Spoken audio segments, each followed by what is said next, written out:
औज़ुबिल्लाहिमिनश्शैतानिर्रजीम बिस्मिल्लाहिर्रहमानिर्रहीम। अस्सलाम वालेकुम नाज़रीन व सामीन।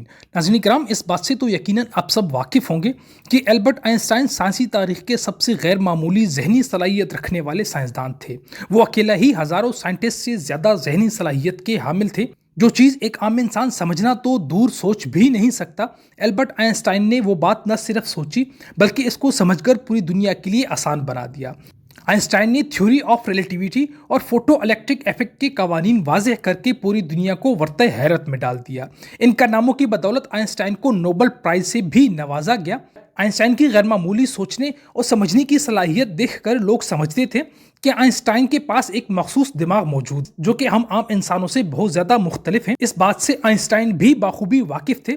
इस वजह से वो नहीं चाहते थे कि इनके मरने के बाद कोई भी इनके जिस्म के किसी भी हिस्से पर तहकीक करे। आइंस्टाइन ने वसीयत की थी कि मरने के बाद इसकी डेड बॉडी जलाकर राख कर दी जाए, लेकिन फिर वही हुआ जिसका आइंस्टाइन को खदशा था।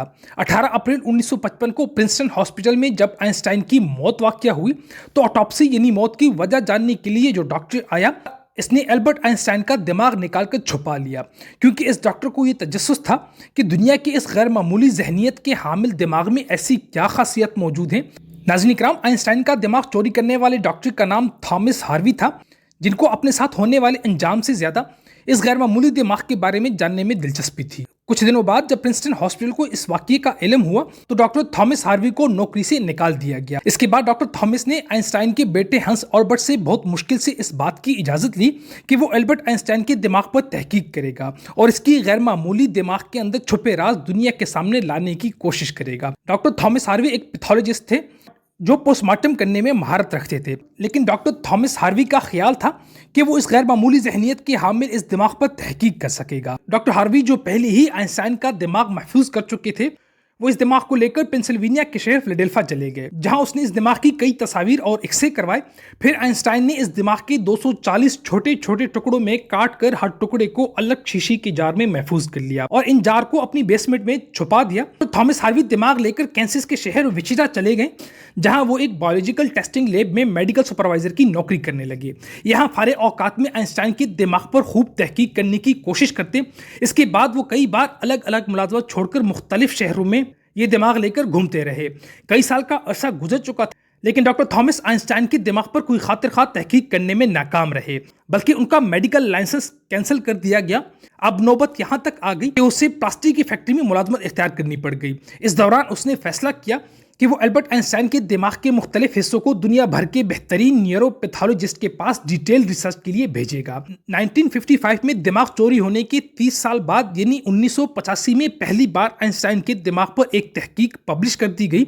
इसके बाद अगले 28 सालों तक इस गैर मामूली दिमाग पर दुनिया भर के न्यूरोपैथोलॉजिस्ट तहकीक करते रहे, जिनमें बताया गया कि आइंस्टाइन का दिमाग आम लोगों के दिमाग से बिल्कुल अलग था। सबसे बड़ा डिफरेंस दिमाग का कॉर्पोरस कोलिज्म नामी हिस्से में पाया गया। यहाँ ये जानना जरूरी है कि इंसानी दिमाग दो अलग अलग हिस्सों पर मुश्तमिल होता है।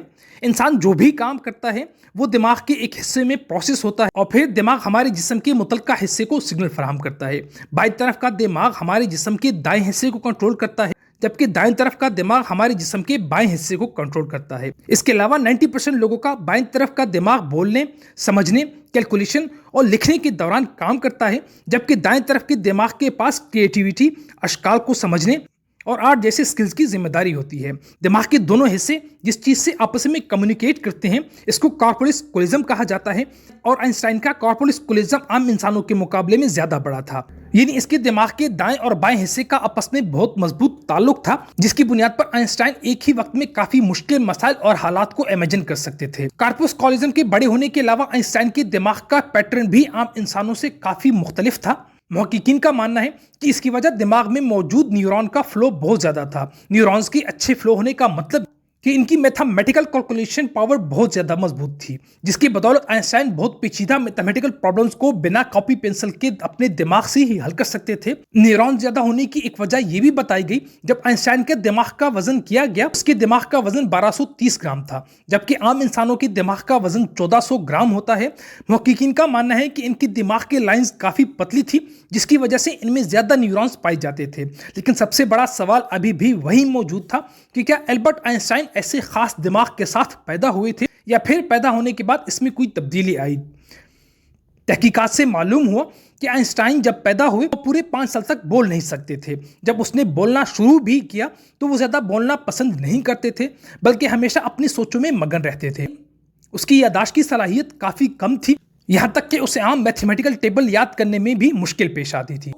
وہ میتھس اور نمبر کو لاجیکل طریقوں سے پروسیس کرنے کے ماہر تھے۔ اپنی اسکول لائف میں باقی ہر سبجیکٹ میں آئنسٹائن فیل ہو جاتے تھے، صرف میتھس اور سائنس ہی وہ مضامین تھے جن میں آئنسٹائن کے نمبر سب سے زیادہ آتے تھے۔ جب آئنسٹائن محض 12 سال کے تھے تب ان کی فیملی ٹیچر اپنی جیومیٹری کی کتاب ان کے پاس بھول گئے۔ حیرت انگیز طور پر آئنسٹائن نے وہ پوری کتاب پڑھ کر صرف ایک ہی دن میں جیومیٹری کی کانسیپٹ کلیئر کر بیٹھے۔ صرف 14 سال کی عمر میں میتھس اور سائنس میں ان کی گرپ اتنی مضبوط تھی کہ جب وہ اپنے کلاس میں کوئی سوال پوچھنے لگتے بڑے بڑے پروفیسر گھبرا جاتے تھے۔ اپنی اس چھوٹی سی عمر میں اس کائنات کی قوانین کو ایک چھوٹی سی ایکویشن میں بند کرنا چاہتے تھے، یہی انہوں نے اپنی زندگی کا مقصد بنا لیا تھا۔ 26 سال کی عمر میں آئنسٹائن نے 4 تحقیقاتی کالم پبلش کر کے پوری دنیا کو ورطۂ حیرت میں مبتلا کر ڈالا۔ انہی کارناموں کی بنا پر آئنسٹائن کو نوبل پرائز سے نوازا گیا۔ اس کا اندازہ صرف اس بات سے لگا لیں کہ آج بھی آئنسٹائن کی ان تھیسز کے بنا پر سائنس بالکل نامکمل ہے۔ ریسرچر کا ماننا ہے کہ پیدا ہونے کے بعد آئنسٹائن کے دماغ میں بدلاؤ آیا تھا۔ اس کی وجہ یہ تھی کہ جب اسے کسی سوال کا جواب نہیں ملتا تھا تو اپنے دماغ سے اس کا حل تلاش کرتا اور وہ اس میں کامیاب بھی ہو جاتے۔ بچپن سے ہی ان کا دماغ اس حساب سے ڈیولپ ہوتا گیا۔ آج بھی آئنسٹائن کا دماغ دی مٹر میوزیم میں موجود ہے۔ ناظرین کرام، یہ تھی ہماری آج کی ویڈیو۔ اس دعا کے ساتھ آپ سے اجازت طلب کرتے ہیں کہ اللہ رب العزت ہمیں گناہوں سے بچنے اور نیک اعمال کرنے کی توفیق عطا فرمائے۔ آمین ثم آمین۔